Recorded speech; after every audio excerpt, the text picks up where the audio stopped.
This is an excerpt from 1491, The New Revelations of the Americas Before Columbus by Charles C. Mann, circa 2005. Chapter 2, Why Billington Survived. The Friendly Indian.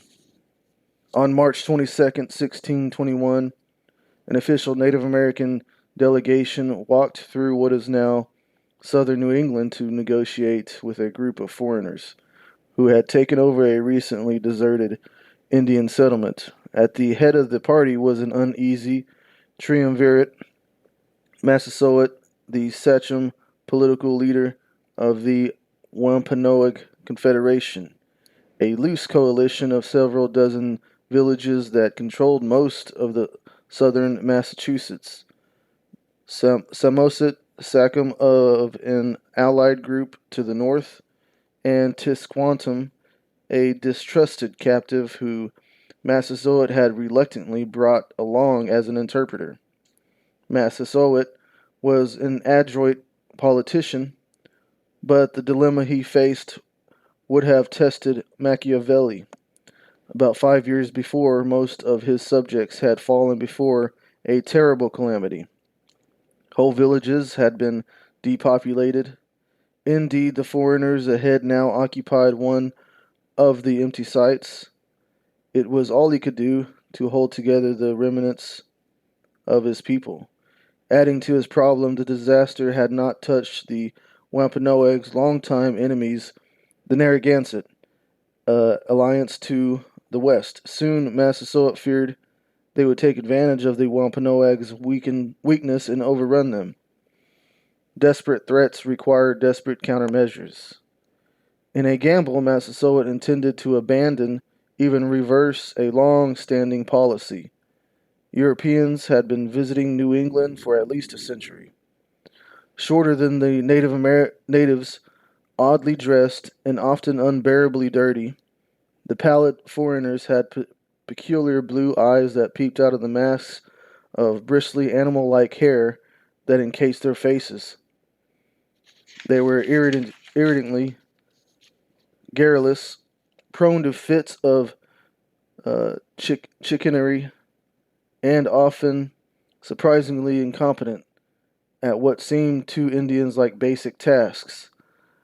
But they also made useful and beautiful goods: copper kettles, glittering colored glass, and steel knives and hatchets, unlike anything else in New England. Moreover, they would exchange these valuable items for cheap furs of sorts used by Indians as blankets. It was like happening upon a dingy kiosk that would swap fancy electronic goods for customers' used socks. Almost anyone would be willing to overlook the shopkeeper's peculiarities. Over time, the Wampanoag, like other native societies in coastal New England, had learned how to manage the European presence. They encouraged the exchange of goods, but it would only allow their visitors to stay ashore for brief, carefully controlled excursions. Those who overstayed their welcome were forcibly reminded of the limited duration of Indian hospitality. At the same time, the Wampanoag fended off Indians from the interior, preventing them from trading directly with foreigners. In this way, the shoreline groups put themselves in the position of classic middlemen, overseeing both European access to Indian products and Indian access to European products. Now, Massasoit was visiting a group of British with the intent of changing the rules. He would permit the newcomers to stay for an unlimited time, provided they formally allied with the Wampanoag against the Narragansett. Tisquantum, the interpreter, had shown up along the Massasoit's home a year and a half before. He spoke fluent English because he had lived for several years in Britain, but Massasoit didn't trust him. He seems to have been, in Massasoit's eyes, a man without anchor for himself. In a conflict, Tisquantum might even side with the foreigners, Massasoit had kept Tisquantum in a kind of captivity since his arrival, monitoring his actions closely, and he refused to use him to negotiate with the colonists until he had another independent means of communication with them. That March, Samoset, the third member of the triumvirate, appeared having hitched a ride from his home in Maine on an English ship that was plying the coast. Not known is whether his arrival was due to chance or if Massasoit had asked him to come down because he had picked up a few English phrases by trading with the British. In any case, Massasoit first had sent Samoset rather than Tisquantum to the foreigners. Samoset had walked unaccompanied and unarmed into the circle of rude huts in which the British were living on March 17, 1621. The colonists saw a robust, erect postured man, wearing only a loin cloth. His straight black hair was shaved in the front, but flowed down his shoulders behind. To the further amazement, the almost naked man greeted them in broken, understandable English. He left the next morning with a few presents. A day later, he came back accompanied by 5 tall, proper men. The phrase in the colonist Edward Winslow's with 3-inch black stripes painted down the middle of their faces. The two sides talked inconclusively, each warily checking out the other for a few hours. Now, on the 22nd, Samoset showed up again at the foreigners' ramshackle base, this time with Tisquantum in tow. Meanwhile, Massasoit and the rest of the Indian company waited out of sight. Samoset and Tisquantum spoke with the colonists for about an hour. Perhaps they then gave a signal, or perhaps Massasoit was simply following a prearranged schedule. In any case, he and the rest of the Indian party appeared without warning at the crest of a hill on the south bank of the creek that ran through the foreigners' camp. Alarmed by Massasoit's sudden interest, the Europeans withdrew to the hill on the opposite bank, where they had placed their few cannons behind a half-finished stockade. A standoff ensued. Finally, Winslow exhibited the decisiveness that later led to his selection as colony governor. Wearing a full suit of armor and carrying a sword, he waded through the stream and offered himself as a hostage. Tisquantum, who walked with him, served as an interpreter. Massasoit's brother took charge of Winslow, and then Massasoit crossed the water himself, followed by Tisquantum and 20 of Massasoit's men, all instantaneously unarmed. The colonists took the sachem to an unfinished house and gave him some cushions to recline on. Both sides shared some of the foreigners' homemade moonshine, then settled down to talk, Tisquantum translating. To the colonists, Massasoit could be distinguished from his subjects more by manner than by dress or ornament. He wore the same deerskin shawls and leggings, and like his fellows had covered his face with bug-repellent oil and reddish-purple dye. Around his neck hung a pouch of tobacco, a long knife, and a thick chain of prized white shell beads called wampum. In appearance, Winslow wrote afterward, he was a very lusty man in his best years, an able body, grave of countenance, and spare of speech. The Europeans, who had barely survived the previous winter, were in much worse shape. Half of the original colony now lay underground beneath wooden markers painted with death's heads. Most of the survivors were malnourished. Their meeting was a critical moment in American history. The foreigners called their colony Plymouth. They themselves were the famous Pilgrims, as school children learned. At that meeting, the Pilgrims obtained the services of Tisquantum, usually known as Squanto. In the 1970s, when I attended high school, a popular history text was America, Its People and Values by Leonard C. Wood. Ralph Gabriel and Edward Biller, nestled among colorful illustrations of colonial life, was a succinct explanation of Tisquantum's role. A friendly Indian named Squanto helped the colonists. He showed them how to plant corn and how to live on the edge of the wilderness. A soldier captive, Miles Standish, taught the pilgrims how to defend themselves against unfriendly Indians. My teacher explained that maize was unfamiliar to pilgrims and that Tisquantum had demonstrated the proper maize planting technique, sticking the seeds in little heaps of dirt, accompanied by beans and squash that would later twine themselves up tall stalks. And he told the pilgrims to fertilize the soil by burying fish alongside the maize seeds, a traditional native technique for producing a bountiful harvest. Following his advice, my teacher said the colonists grew so much maize that it became the centerpiece of the first Thanksgiving. In our slipshod fashion, we students took note. The story in America, its people and values, isn't wrong. So far it is as it goes, but the impression it gives is entirely misleading. Tisquantum was critical to the colony's survival. Contemporary scholars agree.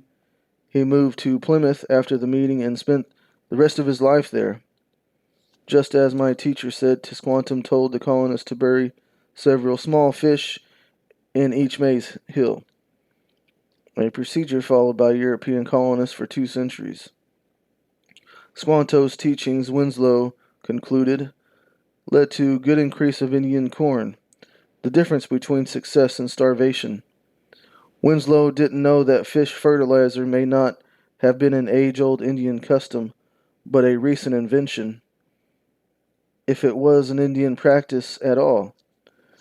So little evidence has emerged of Indians fertilizing with fish that some archaeologists believe that Tisquantum actually picked up the idea from Indian farmers or European farmers. The notion is not as ridiculous as it may seem. Tisquantum had learned English because British sailors had kidnapped him several years before. To return to the Americas, he in effect had to escape twice.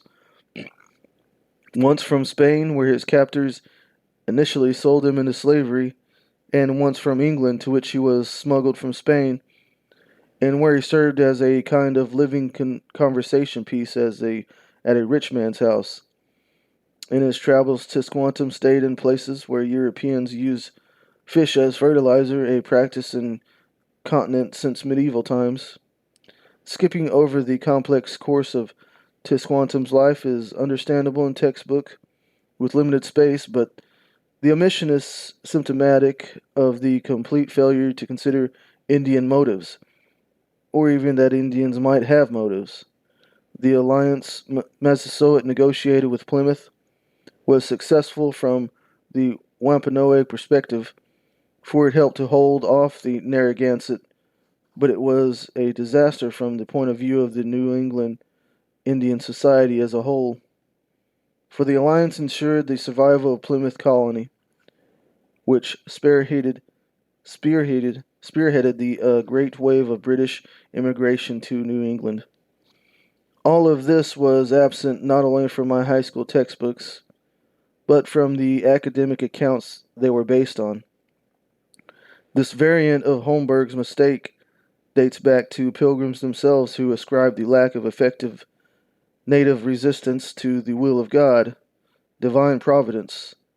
The colonist Daniel Gookin wrote favored the quiet and peaceful settlement of the English. Later writers tended to attribute European success not only to European deities, but to European technology. In a contest where only one side had rifles and cannons, historians said the other side's motives were irrelevant.